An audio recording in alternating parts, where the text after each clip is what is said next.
Dustin Poirier versus Michael Chandler is now in the works for UFC 281 on November the 12th. Michael Chandler originally wanted this to happen in December, so I guess it's still up for debate when this fight's going to be taking place, but what we do know is this is the fight that the UFC are working on right now. Dustin Poirier, Michael Chandler. We kind of saw it coming. We were just wondering when it was going to happen, but now it's in the works, and this is a huge matchup in the lightweight division.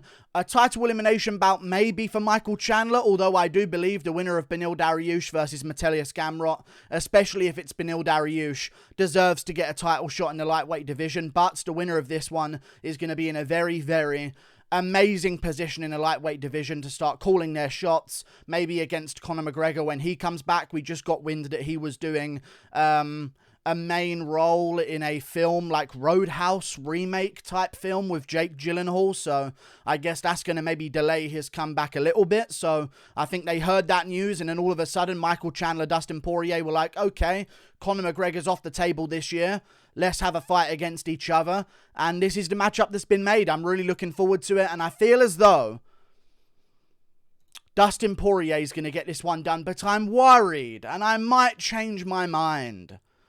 I might just change my mind. The fact that this is a free rounder, in my opinion, massively benefits Michael Chandler. And the fact that they're going to put this on a pay-per-view card, if it's a co-main event of a pay-per-view, it might be 5 rounds. If I was Dustin Poirier's management, I'd be making it a 5-round bout. But if it's just a 3-round bout on a pay-per-view, it massively benefits Chandler because he doesn't have to worry about his gas tank as much, and he can go a little bit buck wild out there against Dustin Poirier and start swinging for the head over and over again, looking for that big KO. But Michael Chandler's stand-up is very bad, and I know he's one of the best strikers in the sport of MMA, but I've been watching Dustin Poirier's fights, and I've been watching Michael Chandler's fights. The boxing from Michael Chandler, he's so powerful, it diminishes the effect of his opponent's striking because they're worried about leaving themselves open. Tony Ferguson wasn't worried because he's Tony Ferguson and he doesn't really fear being KO'd like that, like maybe another opponent would do, like a Dan Hooker in the first round backing up the entire time and stuff like that. Speaking of which, Dan Hooker versus Tony Ferguson could be being made soon as well, but this is the matchup. I feel as though Michael Chandler is very open on the feet, and I could definitely see Dustin Poirier catching him a bunch of times in the boxing exchanges and putting him down as well early on, because Michael Chandler, whenever he gets hit clean on the chin, he seems to go down straight on his ass and have trouble getting back up and be wobbling all over the place until landing a big explosive shot back himself. Like, I feel as though Michael Chandler's chin isn't the best. His power is amazing, but that always has to come at a bit of a sacrifice. So Dustin Poirier, I feel like he's going to catch him early on with some big shots. However, there are some things to take into consideration here. How switched on is Dustin Poirier going to be early in this matchup? That's a big deal. Oh, I'm just going to convince myself throughout this video that Chandler's going to win. I hate this. These are the matchups I don't like. Dustin Poirier has been out of action for a long time, and Michael Chandler's been active. Just beat Tony Ferguson, had an amazing performance at UFC 274.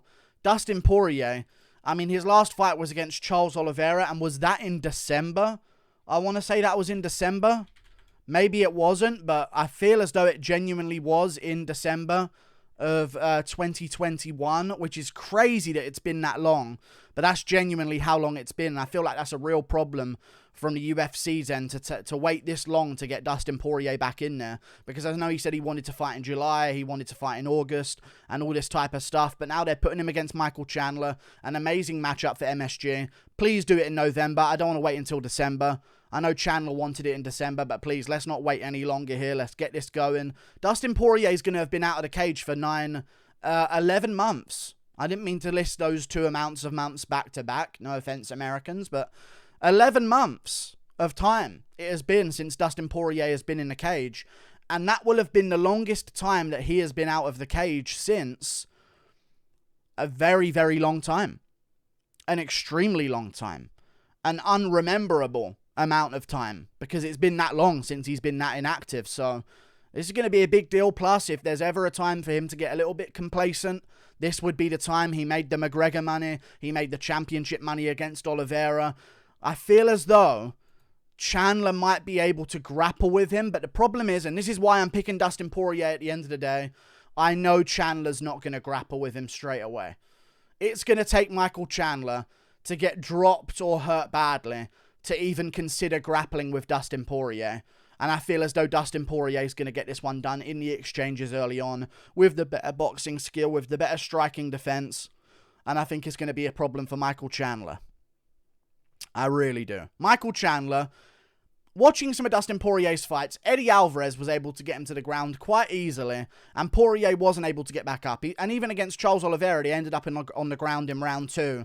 And then Dustin Poirier just body triangled himself on bottom. So I feel as though Michael Chandler, if he genuinely has the game plan to come out there and non-stop grapple against Dustin Poirier and just beat him up on the ground, I truly believe he can get this one done, because I've been saying this about Dustin Poirier for a while. He's had a bunch of hip problems. He's very square in his stance. He likes to step through in his punches a lot of the time, and that squares up his hips momentarily for a guy to get a good double leg reactionary takedown on him. GSP would have a field day in his prime against a guy like Dustin Poirier. I truly believe that. So Michael Chandler, watching him get hurt by Tony Ferguson, and then all of a sudden he can just ragdoll Ferguson to the ground on not even a great takedown. It ended up being a great takedown because of his athletic ability, but the entrance of it wasn't the best. He had to force his way through and just end up like brute strength chucking Tony Ferguson to the ground. And I feel as though he could do that to Dustin Poirier. However, there are going to be too many moments on the feet early on where Michael Chandler's striking defense just isn't the best, and I can see Dustin Poirier just dipping out of the way, counter in, jab, counter in. I can just see Michael Chandler getting hurt a couple of times there. Plus, if Michael Chandler can't finish him early on, which is difficult to do against a guy like Dustin Poirier, unless you're the legend of Michael Johnson, who can't even get past certain guys like Clay Guida, because that's how Michael Johnson works as a fighter. If you can't get Dustin Poirier out of there early, Chandler might be the guy to do it. But if you can't, you're going to have to invest a lot in his body, like Charles Oliveira did with the knees to the body in the first round and a lot of front kicks to the body and stuff like that.